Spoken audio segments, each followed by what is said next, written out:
Hey there folks, and welcome back to the show. Today I have got a stack with me, and this introduces a new series to the channel in which I showcase some of my new pickups in vinyl and some noteworthy things that I think you should learn about if you don't know about and check out. So with that said, let's begin. But before I do, like the channel, subscribe to the channel, share the video with a friend, and ring the notification bell so you don't miss out on any new videos from Manza Media. With that out of the way, let's start. Let's begin. The first record I have is Randy Newman's Sail Away. Now, I picked this up because I had always read that this was one of Brian Wilson's favorite albums. I think his favorite album, other than the Phil Spector Christmas record, is his all-time favorite album. And it's Gatefold. This came out in 1972. Obviously, Randy Newman is known for, obviously, most people know him as the Toy Story guy, the Pixar guy. He does Pixar scores and music, and he's exceptional at doing film scores in the children's realm and otherwise. But, he's got a whimsical style. It's apropos for, and it gels nicely. It meshes completely with a film kind of background score. And he's very whimsical in the way that he writes. His melodies are very, Rhapsody in Blue. They all remind me of Gershwin. His piano playing is very Gershwin-esque. It really is. This is the only Randy Newman album I own. I think I'll like I Love L.A. a little bit more than this record just because I love the song Short People. I love that song from Randy, and this is a classic. I like that it's a kind of a sideways gatefold, so kind of looks like this. And let's look at the record itself. It's on Reprise, so it's the orange Reprise with the Steamboat label. And this is, I believe, an original press. This is definitely an original press, and this was gifted to me, so thank you, Paul and Mandy, for giving this to me. I appreciate that a whole heck of a ton, because this introduced me to one of Brian Wilson's favorite albums, and I appreciate the Gershwin-esque piano playing, and the arrangements are very indicative of, I can hear some of that Toy Story stuff and some of that that film score, kind of children's kind of like sense to it. It's not Mickey Mousey, as he says. It's not going from here to there to there to here in the arrangement, but it's whimsical. It's got a not too serious tone to it. And of course, it's just got that early 70s kind of pop sheen to it. If you like that sort of thing, pick up Sail Away by Randy Newman. Up next, I've got the Ronettes featuring Veronica, the fabulous Ronettes, from Phillies Records. This is their, debut? This is on, ooh, that didn't sound nice. This is the debut album on Phillies Records. This is a repress. This is a variant on the original press, and I absolutely love this. It comes in a polyline sleeve if you pick up this copy, and it's got the music on vinyl classic albums, like kind of hype sticker. I love this pressing, love this the packaging, love the job they did on the repurposing, revitalizing the album itself. I could just picture it back in the day. I've never seen an original pressing of this, but I would imagine all of this would be yellow, and this as well would be like that off-white yellow, and this is all bright white, beautiful, nice spine. I can't get enough of this record, and it's got Be My Baby on it. Opens with Be My Baby, Walking in the Rain, Do I Love You, Baby I Love You, So Young is on here. All songs that, again, influenced Brian Wilson, and I'm interested in anything that had inspired him to create some of the awesome songs that he did with the Beach Boys. A division of Phil Spector Productions, Phillies Records. All of his thank yous and credits are on the back. But I don't so much love the Ronettes as much as I love the Supremes. But the sound to the music is why I'm here for it. And the arrangements, the upbeat tempo to some of them, is magical at some points. And though I do love the Supremes more, if I were to pick the Ronettes versus the Supremes, I am hugely a fan of the whole style of this, and Phil Spector records I do collect. So this is a good pickup if you want to collect a 180 gram pressing of a Phil Spector record. You know, just hearing the stories that Brian was so influenced by, just as soon as he heard Be My Baby, he was like, he was in another world. I mean, his kids say, Brian's kids say they woke up every morning to hear Be My Baby. That's what they woke up to every morning on a weekend or something. It's insane. I mean, it was such a big influence on him, and I was just interested to hear that kind of through his perspective. And of course, I like it for myself and the arrangements and the sort of muddy production of Phil Spector. Up next, I have Jan and Dean's The Little Old Lady from Pasadena. Obviously, this has a sort of Beach Boys tinge to the whole thing. And not purposefully either, it's just my recent pickups happen to involve like something that inspired the Beach Boys to make the music they made. And so Jan and Dean, one of the two, are on Barbara Ann in the background. If you don't know the story, walking through the studio, didn't know what to do, walked in and saw the session of the Beach Boys Party album, and Jan or Dean, I can't remember which one, joined in on the session of Barbara Ann, and so now they're in the background of that song. You know, one of them is in the background of Barbara Ann next time you hear it. So, The Little Old Lady from Pasadena, obviously on the Beach Boys Live record, and these two had an influence in the car culture and surf culture of the early 60s for the Beach Boys. Some of the music and the themes are kind of like heard in different renditions on, say, other Beach Boys albums. Some of their stuff, like, say, The Little Old Lady from Pasadena, though that is a cover. Some other things, like Summer Means Fun, the Beach Boys later would put out Summer Means New Love. I love how the words kind of just like trickle off because there's no space, so let's just put them to the side there. Yeah, that's fine. I just love this kind of stuff. I love this Blue Fox shirt that he's got on. The two of them they're so casual about how they present themselves, and there's no frills here. It is what it is, and you enjoy the surf and like that kind of music. This little old lady, not who I pictured as the little old lady from Pasadena, but she is mighty cute, I must say. And they're on the back of the car here. How cool is that? Just showing all the other Jan and Dean records you could get. They're on a skateboard up here. Just a fun, kitschy 60s classic album on Liberty, and it's got those Liberty rainbow labels. I certainly like the music, if not for just a novelty purpose, but just for the kitschy 60s lover in me.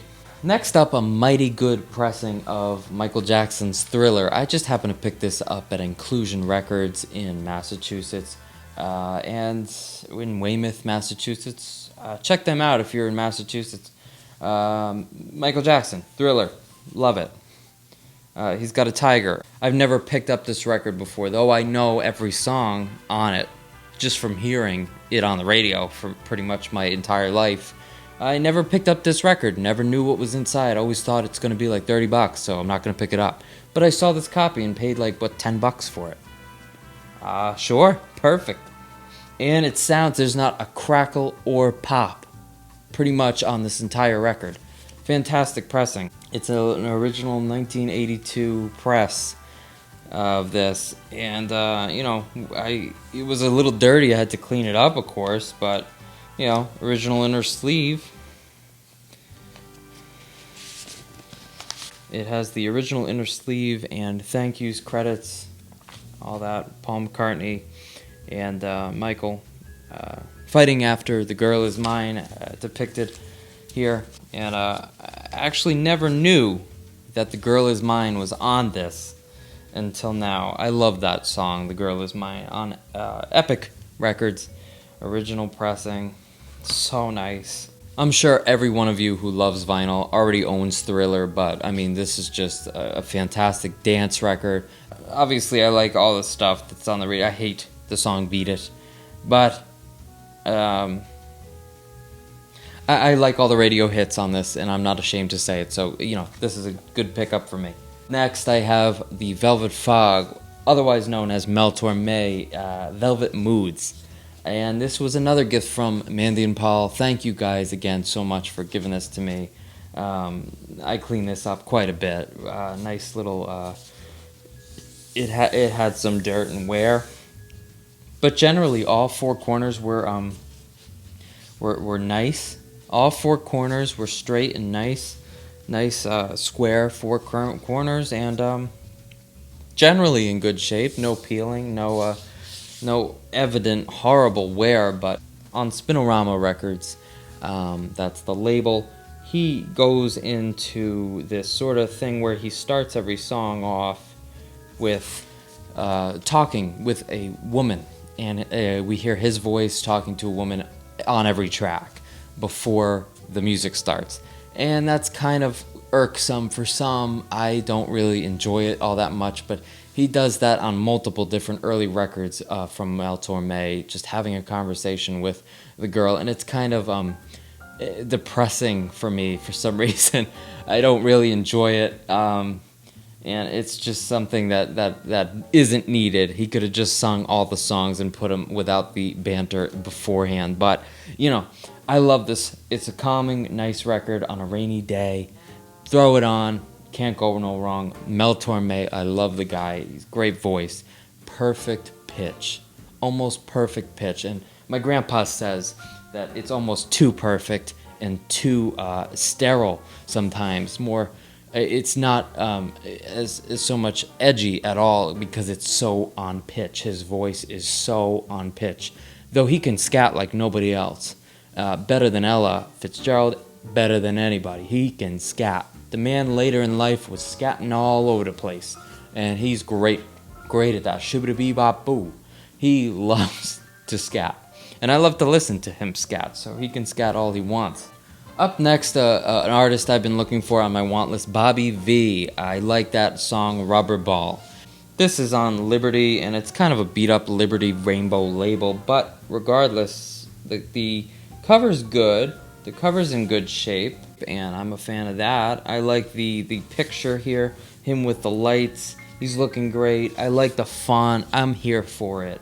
And I like a lot of these songs. He does a cover of Every Day, Buddy Holly, and he sounds kind of like Buddy Holly in the cover, but otherwise, I'm just here for the song Rubber Ball. These are all high up-tempo, high energy, kind of upbeat tunes, nothing too snooze-festy. It's just early 50s pop music as it's known to most people as, stereotypical 50s pop. And this is it. Early 60s, 50s pop. Facts about Bobby on the back. Age 19, birthday April 30th, height 5'10", 150 pounds. Kind of shows him as a kid on the back. This is a beautiful cover. The record is a little bit to be desired, but I bought it for Rubber Ball. What can I say? Up next, I've got the Righteous Brothers with You've Lost That Lovin' Feeling. Classic record, Phillies records. I love the classic Phillies record. More not cream, but now it's yellow and red. Very nice record. A thrift store find. Not too bad. But again, my favorite is You've Lost That Loving Feeling. I'm going to have to give this one, to be honest, another listen. It was a little scratchy for my taste, and my stylist, I guess, couldn't handle it. And it was a lot of pops and crackles, but I'll put this on again. The arrangement is pretty good, but not really too wall of soundish. Here's a picture of the Righteous Brothers with Phil Spector and them singing here in the studio.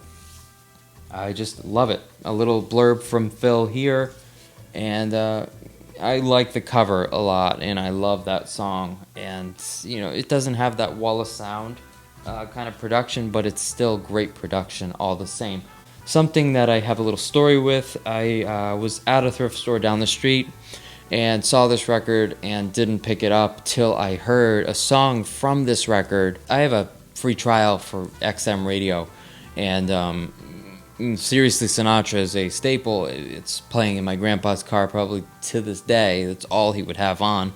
And I listened to it frequently. And one of the songs from this record came on, and I was enamored with the sort of playing and the strings that had been going on. The little arrangement there with the piano, how delicate that was, going on with the saxophone that was so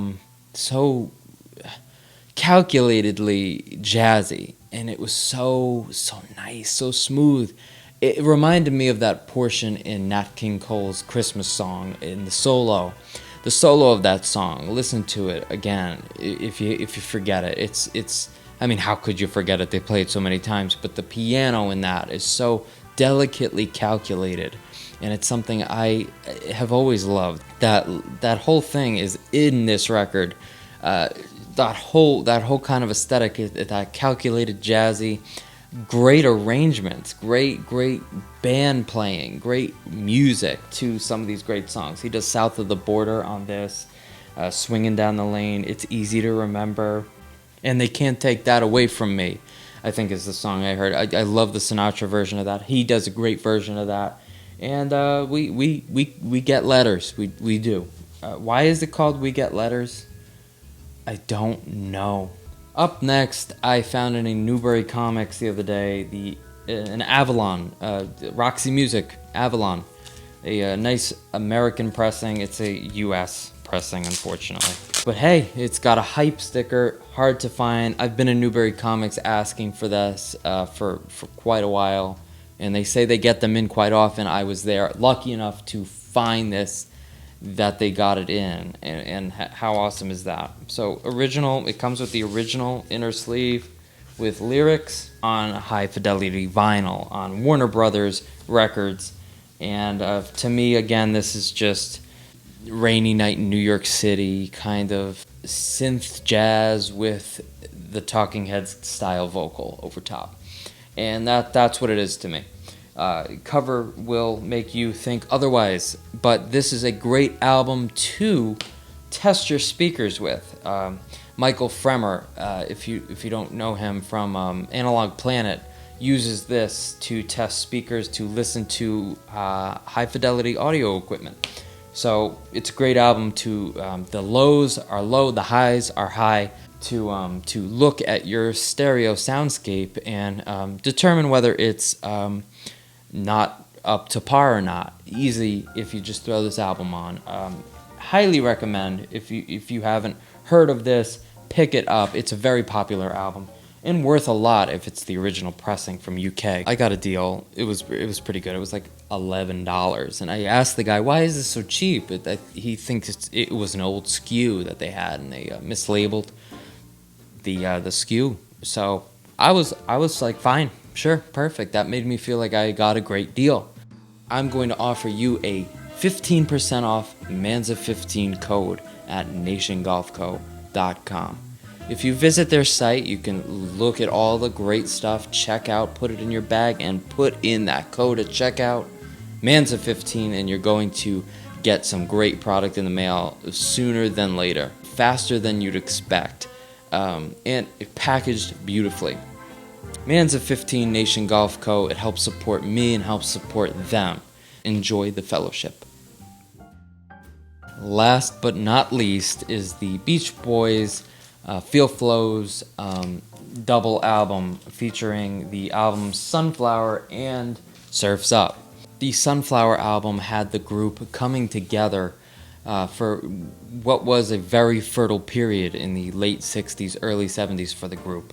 Before it kind of all fell apart and, it became a legal battle and fights and arguments. Inside is a little blurb from Howie Edelson. And what's kind of interesting about this is it comes with a little insert here with both Sunflower, my favorite of the two, and Surf's Up, the later album. Just celebrated 50 years, by the way. How awesome is that?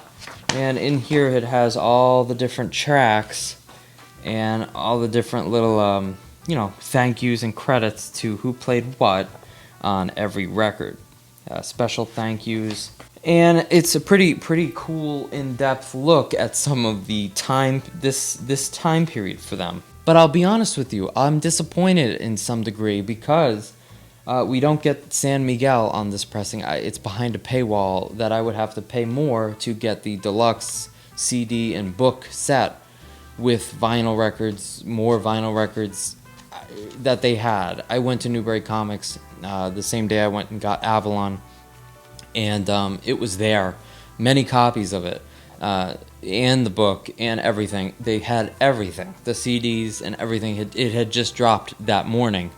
And I didn't even mean to get this. I didn't even mean to pick this up, but I saw it. I held it, and I was like, I have to get this. I have to. So I had to get it. Had to pick it up.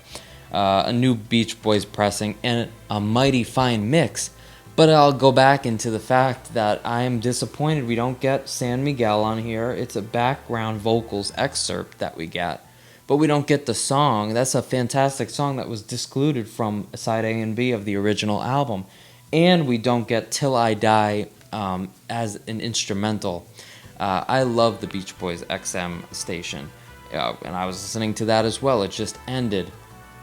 But I noticed that we don't get Till I Die as a instrumental with the vibraphone. I love that alternate version, that instrumental alternate. Instead, we just get the a cappella with their voices. But there's something so ethereal about that. And that alternate version, I think, has the lyrics a cappella at the end. But it's excluded from this. I don't get it. I don't have it here. And we get live tracks that I don't need any live tracks of Disney Girls and This Whole World. I love the album as it is, both of them. And the mix, again, fantastically bright. I have original pressings of Sunflower and Surf's Up. Very hard to find, and I found them both at the same spot, which is funny. At the same thrift store a couple years back, and I cleaned them up and stuff, but it's certainly not as bright a mix as this. And in all honesty, if you know me, it's not one of my favorite eras of the Beach Boys. My favorite eras is 63 to 67 and 68 with the Smile Sessions. But I'm still appreciating them as a band and a group. This is like their White Album. Everybody had a track. Everybody contributed. It wasn't just Brian's show and the guys came to sing. So, though I love Brian's show and the guys came to sing, I also love the fact that they all have a song. Cotton Fields is great from Al Jardine. I could do without Cool Cool Water. It's a Smile Session track that they just tried to, bring out at the end to kind of probably appease Brian, and it didn't do anything, in my opinion. It fell flat. It paled in comparison to what Smile could have been by including Cool Cool Water and also Surf's Up. Putting Surf's Up on Surf's Up, it was trying to boost the morale of that album to me, and it fell flat again. That is a 68 Smile Session track that you're just trying to shove into a later pressing. A earlier song from you could tell Brian's voice is completely higher and when he sings Surf's Up, because that's from Smile, and that was a Smile Sessions track as well as Cool Cool Water stuff like that. It just bothers me a little bit. Always has. And but I look past it and I think of it as a whole, and it's got some great songs. But when you juxtapose a day in the life of a tree from Brian, and you juxtapose that with Surf's Up, you wouldn't even know they were the same singer. I can't sink my teeth into something like that as much as I can a album like Sunflower. I love it because they all are growing up. They all have their own lives, their own children, their own agendas, and they're able to come together for one cohesive effort in Sunflower. Great album. Great album. Great harmonies. And they've just gotten older. They're just getting older. The harmonies aren't as sweet or as crisp. They're more stark and hard. They were smoking a lot of cigarettes. Their voices aren't as luscious and smooth as they might used to be, except for Mike Love sounds exactly the same. as he did always. And he's the one who sounds the same even to this day. And I always think it's because of that lower register. Be it as it may, this new compilation of the 2 albums is fantastic. Love the spine. The liner notes here from Alan Boyd and Mark Lynette, both fantastic fans of the Beach Boys, and produced this as well. They went in and produced some of this in the new mix and brought out some new things. Great interview with them can be seen on Beach Boys Talk. If you like Beach Boys podcasts, I highly recommend Beach Boys Talk. I was on Beach Boys Talk a couple months ago in the community shout-out section, so listen to them if you love the Beach Boys. Every Tuesday, 8 o'clock, great show. As it stands, though, I do appreciate the group as a whole creating something fantastic, but I do have my little gripes. It's not my favorite era for that reason. Forever, a great song, though I don't really like Dennis's raspy, gnarly voice. They've changed. They changed, as we all do when we grow. But even though we have to deal with songs like Take a Load Off Your Feet and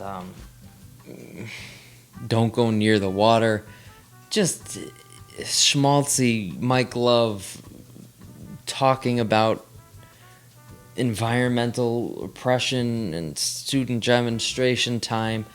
I'm not here for any of that at all. That's not why I love the Beach Boys. I loved it for the harmony and melodies of the early Brian Wilson sound and that Wrecking Crew sound. But I love this, and I'm growing to love it even more every time I hear it. Again, I will say that. Even though I didn't pre-order it, I didn't think about getting it, I saw other people's posts about it and thought, I could skip it. And then upon seeing it, had to pick it up. That might be you. And I think you'll be pleasantly surprised with the music. If you don't know this era and you don't know the band as well, I think you'll get into it over time. It's one of those albums you have to listen to over time and it will grow on you. It's one of those.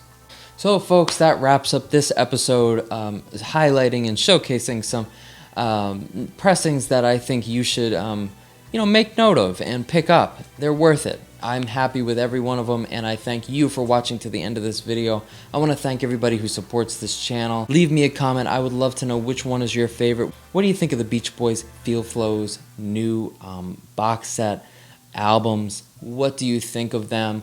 I would love to know. Leave me a comment. And if you liked all this other stuff that I showcased, let me know. I'll see you folks in the next episode, and with that out of the way, you can find me lounging to a melody. Take care, folks. Bye-bye.